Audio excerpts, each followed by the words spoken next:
Hello everyone, रात 9 बजे की क्लास में आप सभी का स्वागत है। आज के इस वीडियो का टॉपिक है भारत का भूगोल और इस टॉपिक से बहुत से क्वेश्चन आपके शिक्षक भर्ती यानी भर्ती परीक्षाओं में पूछे जाते हैं। इस वीडियो को देखने के बाद इस टॉपिक से कोई भी क्वेश्चन कैसे भी घुमा फिरा के आएगा, आप आसानी से आंसर कर पाएंगे। तो चलिए बिना टाइम गंवाए वीडियो हम शुरू करते हैं। वीडियो में कुछ चीज़ें ऐसी हैं जो कि ट्रिक के थ्रू आप याद कर सकते हैं, वो भी शामिल किया गया है। गूगल से, इंटरनेट से ढूंढकर आपके लिए इसमें बहुत से ट्रिक भी शामिल किए गए हैं। ठीक है, जैसे कि भारत के 8 राज्यों से होकर कर्क रेखा गुजरती है, तो 8 राज्यों का जो सही क्रम है वो ट्रिक के थ्रू आप लंबे समय तक याद रख पाएंगे। तो चलिए बिना टाइम गवाए एकदम शुरुआत से शुरू करते हैं। पहला पॉइंट है भारत की स्थिति। कई बार एग्जाम में आया हुआ क्वेश्चन है कि भारत की स्थिति क्या है। तो भारत की स्थिति जो है उत्तरी गोलार्ध एवं पूर्वी देशांतर में है, ध्यान रखिएगा। इसकी आकृति कैसी है भारत की, तो चतुष्कोणीय है। उसके बाद सर्वाधिक कई बार इस टॉपिक से जो क्वेश्चन पूछा गया है वो है अक्षांशीय विस्तार। भारत का अक्षांशीय विस्तार 8 डिग्री 4 मिनट से लेकर 37 डिग्री 6 मिनट है। ये एकदम याद रखिएगा। यहाँ पर जो ये डैश का मतलब है, इसका मतलब होता है मिनट। ठीक है, इसको मिनट से हम पढ़ते हैं, मिनट में पढ़ते हैं। उसके बाद अक्षांशीय विस्तार आपने देख लिया। अब देशांतरी विस्तार है 68 डिग्री 7 मिनट से लेकर कितना 97 डिग्री 25 मिनट। ठीक है, ये भी ध्यान रखिएगा। अगला पॉइंट है भारत का विश्व में क्षेत्रफल की दृष्टि से कैवां स्थान है। तो क्षेत्रफल की दृष्टि से भारत का 7वां स्थान और जनसंख्या की दृष्टि से दूसरा स्थान है चाइना के बाद। ध्यान रखिएगा, चाइना के बाद चाइना जो है वो पहले नंबर पर है जनसंख्या के आधार पे, और क्षेत्रफल के आधार पर पहले नंबर पर कौन है, वो है रूस, रसिया। चलिए अब आगे देखते हैं। यहाँ पर विश्व में स्थान जो है क्षेत्रफल के अनुसार रसिया का है, आपको बताया मैंने। जनसंख्या के अनुसार पहला स्थान चाइना का है, उसके बाद दूसरे नंबर पर भारत है। लेकिन रसिया के बाद दूसरे स्थान पर कौन है, ये भी पूछा जा सकता है, तो कनाडा है। और भारत के बाद क्षेत्रफल की दृष्टि से या जनसंख्या की दृष्टि से कौन सा देश आता है, तो भारत के बाद क्षेत्रफल की दृष्टि से अर्जेंटीना आता है। ये भी इंपॉर्टेंट है। जरूरी नहीं है कि क्षेत्रफल की दृष्टि से सिर्फ भारत का जो है, भारत का स्थान पूछे। हो सकता है भारत के बाद पूछ ले तो अर्जेंटीना, और भारत से पहले ऑस्ट्रेलिया का स्थान है। ठीक है, चलिए आगे बढ़ते हैं।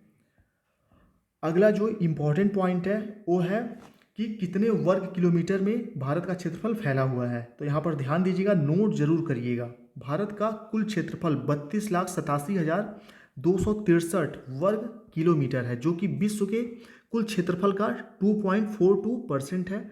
ठीक है, और ये क्वेश्चन आ चुका है कि इसका परसेंटेज कितना है। तो विश्व के कुल क्षेत्रफल का 2.42% है क्षेत्रफल भारत का। उसके बाद भारत में विश्व की कुल जनसंख्या का, बहुत इंपॉर्टेंट, केबीएस के एग्जाम में क्वेश्चन आया हुआ था 2016 में जो केबीएस हुआ था। ठीक है, तो 17.5% भारत में विश्व की कुल जनसंख्या का 17.5% हिस्सा निवास करता है। उत्तर से दक्षिण विस्तार इसका 3214 किलोमीटर है, और पूर्व से पश्चिम विस्तार 2933 किलोमीटर है। अगला जो इम्पोर्टेंट पॉइंट है, ध्यान रखिएगा आप, भारत का सबसे पूर्वी पॉइंट कई बार पूछा गया है, तो अरुणाचल प्रदेश में वलांगू किबिथू है। ठीक है, ध्यान रखिएगा। और सबसे पश्चिमी पॉइंट गुजरात में सक्री कच्छ जिला में है। अब देखिए यहाँ पर इंदिरा काल और इंदिरा पॉइंट, इससे रिलेटेड कई प्रश्न आपने देखे होंगे एग्जाम में। तो जो सबसे उत्तरी बिंदु है, ठीक है, सबसे उत्तरी बिंदु जो भारत का है उसको इंदिरा कॉल कहते हैं। यहाँ पर नोट कर देता हूँ, और ट्रिक के थ्रू इस चीज़ को मैं आपको बताऊंगा, तब आपको तुरंत याद हो जाएगा। उत्तरी पॉइंट को क्या कहते हैं, इंदिरा कॉल कहते हैं, इंदिरा कॉल। और उसके बाद सबसे दक्षिणी जो पॉइंट है उसको क्या बोलते हैं, दक्षिणी पॉइंट को बोलते हैं हम इंदिरा पॉइंट, इंदिरा पॉइंट। ठीक, अब देखिए इंदिरा कॉल इंदिरा पॉइंट में कंफ्यूज ना हो, इसके लिए ध्यान रखिएगा। यहाँ पर एक छोटा सा ट्रिक है जो कि मैं याद करता तो इसको इस तरीके से याद करता। जो इंदिरा कॉल है, ठीक है, इसको, यह कौन सा बिंदु है, उत्तरी या दक्षिणी। तो जब भी कोई कॉल करता है, फ़ोन करता है हमारे पास, तो क्या करते हैं हम, उत्तर देते हैं ना, आंसर करते हैं उसका। तो उत्तर से उत्तरी बन जाएगा और कॉल से इंदिरा कॉल बन जाएगा। तो जब भी कोई कॉल करेगा तो समझ लीजिए आपको आंसर करना है, उत्तर देना है। तो उत्तरी पॉइंट कौन सा है, इंदिरा कॉल हो जाएगा, और इसके बाद जो बचेगा वो दक्षिणी पॉइंट, दक्षिणी बिंदु हो जाएगा, इंदिरा पॉइंट। ठीक है। तो यहाँ पर ध्यान रखिए, उत्तरी पॉइंट यानी कि कॉल, जब भी कोई कॉल करेगा तो आप उत्तर देंगे, ठीक, इस तरीके से आप याद रख सकते हैं।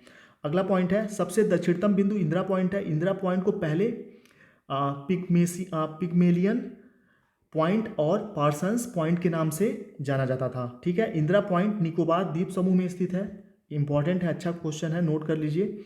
इंदिरा पॉइंट निकोबार द्वीप समूह में स्थित है। इसकी भूमध्य रेखा से दूरी 876 किलोमीटर है। चलिए अब आगे बढ़ेंगे अगले पेज पे।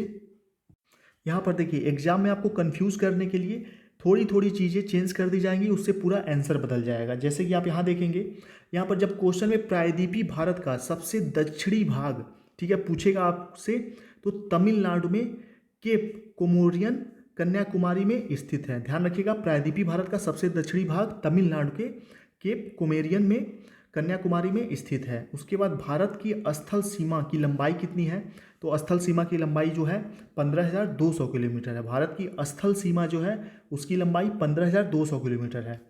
तटीय भाग की लंबाई जो है 7516 किलोमीटर है, द्वीप समूह को मिलाकर, ठीक है, ध्यान रखिएगा। केवल भारतीय प्रायद्वीप की तटीय सीमा 6100 किलोमीटर है, ध्यान रखिएगा। अगला पॉइंट है, भारतीय मानक समय रेखा 82 डिग्री 30 मिनट पूर्वी देशांतर पर है, ठीक है। भारत का मानक समय रेखा जो है 82 डिग्री 30 मिनट पूर्वी देशांतर पर है। मानक समय रेखा 5 राज्यों से होकर गुजरती है।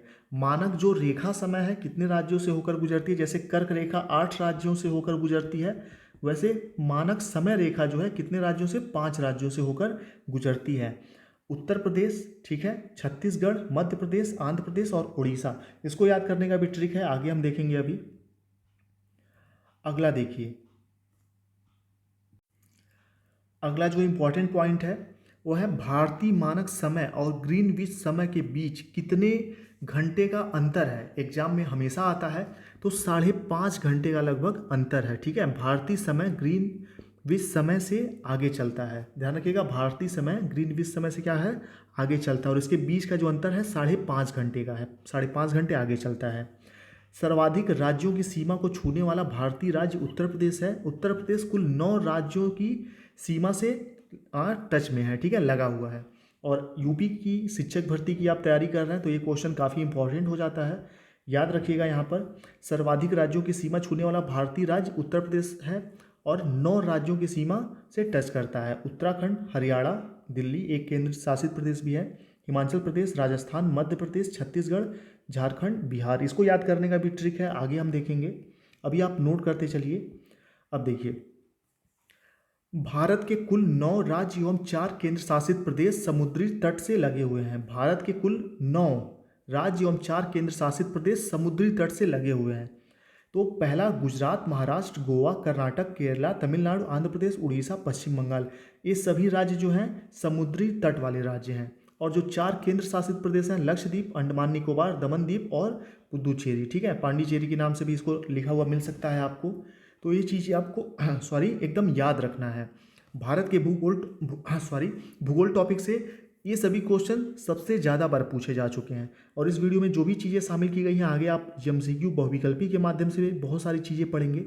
यहाँ पर थ्योरी में जो चीज़ें छूट गई होंगी, बहुविकल्पी में वो चीज़ें शामिल की गई हैं। कल हमने पर्वत, पहाड़, ये सारी चीज़ें पढ़ी थी। तो यहाँ पर हिमालय के बारे में हमने डिटेल में पढ़ा था। जो भी भारत के पर्वत हैं, पूरे मैप के थ्रू हमने बहुत ही अच्छे से एक्सप्लेन करके उन चीज़ों को पढ़ा था, ठीक है। आप वो देख सकते हैं, माफ़ करिएगा मैप यहाँ अच्छे से नहीं बना है। तो मैप में हिमालय की स्थिति क्या है, पर्वत को कितने भागों में बांटा जा सकता है, भारतीय पर्वतों को, ठीक है, सबको हमने डिटेल में किया था। और आप यहाँ पे नीचे कमेंट बॉक्स में डिस्क्रिप्शन बॉक्स में उसका लिंक आपको मिल जाएगा, आप चाहें तो देख सकते हैं। तो चलिए, अगला जो पॉइंट है वो है, हिमालय को छूने वाले 11 राज्य व 2 केंद्र शासित प्रदेश कौन कौन से हैं। तो जो राज्य हैं जो हिमालय को टच करते हैं, तो वो है हिमाचल प्रदेश, उत्तराखंड, सिक्किम, अरुणाचल प्रदेश, नागालैंड, मणिपुर, मिजोरम, त्रिपुरा, मेघालय, असम, पश्चिम बंगाल, ठीक है। यहाँ पर 11 राज्य और जो 2 केंद्र शासित प्रदेश हैं वो हैं जम्मू कश्मीर और लेह, ठीक है, ये सभी हिमालय को टच करते हैं। अब देखिए, अब यहाँ पर ट्रिक पे आ जाते हैं। जो 8 राज्य हैं कर्क रेखा से गुजरने वाले 8 राज्य, वो कौन कौन से हैं, तो इसके लिए ट्रिक है, नोट कर लीजिए। मित्र पर गमछा झार, यहाँ पर पिक्चर के थ्रू भी आप चीज़ों को याद रख सकते हैं। फ्रेंड है, गमछा मतलब क्या होता है, गमछा मतलब होता है, यूपी के सभी लोगों को लगभग पता होगा, जो नेता लोग मतलब इलेक्शन के समय देखते होंगे, अलग अलग पार्टी का ऐसे रुमाल होता है, वो क्या करते हैं, सर पे बांधते हैं, ठीक है, या गले में लटका लेते हैं नेता लोग, तो इसी को गमछा बोलते हैं। तो मित्र पर गमछा झार ये ट्रिक है। तो यहाँ पर मी से मिजोरम हो जाएगा, त्र से त्रिपुरा हो जाएगा, प से पश्चिम बंगाल हो जाएगा, र से राजस्थान, ग से गुजरात, म से मध्य प्रदेश, छा से छत्तीसगढ़, झा से झारखंड हो जाएगा, झार से, ठीक है। अब आप यहाँ कहेंगे कि म से महाराष्ट्र भी तो हो सकता है, कुछ लोगों के दिमाग में क्वेश्चन आ सकता है, यहाँ पर जो म वर्ड है इससे महाराष्ट्र भी हो सकता है, लेकिन जब आप मित्र पर गमछा झार पढ़ेंगे और ये यहाँ पर ट्रिक, एक बार ट्रिक के थ्रू जो भी 8 राज्य हैं पढ़ लेंगे तो आप कंफ्यूज नहीं होंगे। जब भी आप याद करने की कोशिश करेंगे तो आपको याद आ जाएगा कि म से मध्य प्रदेश ही होगा, महाराष्ट्र नहीं होगा, ठीक है। इसको मैप के थ्रू भी हम देख कर याद कर सकते हैं, मैप के थ्रू भी आगे आपको दिखा दिया जाएगा। यहाँ पर इन चीज़ों को वन लाइनर के रूप में इसलिए की गई हैं क्योंकि भारत का भूगोल इतना इजी चैप्टर, इतना इजी टॉपिक नहीं है, लेकिन शिक्षक भर्ती परीक्षा की अगर हम तैयारी कर रहे हैं तो उसके लिए जो भी चीज़ें इंपॉर्टेंट हैं, सेलेक्टेड हैं या अभी तक पूछी गई हैं किसी न किसी शिक्षक भर्ती परीक्षा में, वो सभी चीज़ें यहाँ वन लाइनर के रूप में या बहुविकल्पी प्रश्न के रूप में शामिल किए गए हैं। तो अगला जो पॉइंट है वो है भारत का सर्वाधिक नगरीकृत राज्य कौन सा है, तो गोवा है, ध्यान रखिएगा। और भारत का सबसे कम नगरीकृत राज्य कौन सा है, तो हिमाचल प्रदेश है। भारत का मध्य प्रदेश सबसे अधिक वन वाला राज्य है और सबसे कम वन वाला राज्य कौन सा है, हरियाणा है, ध्यान रखिएगा। उसके बाद अगला जो है भारत का मैसिनराम, मेघालय में सबसे अधिक वर्षा होती है यहाँ पर। और उसके बाद भारत के केंद्र शासित प्रदेश में लेह में सबसे कम वर्षा होती है। उसके बाद अरावली पर्वत सबसे प्राचीन पर्वत श्रृंखला है और हिमालय पर्वत सबसे नवीन पर्वत श्रृंखला है। ये चीज़ें तो कल वाले वीडियो में भी हमने अच्छे से कंप्लीट किया था। डेली 9 बजे आप आ जाया करिए, एक टॉपिक जीएस का आपका कंप्लीट कराया जाएगा, उसके बाद अगला सब्जेक्ट शुरू होगा डेली रात को 9 बजे।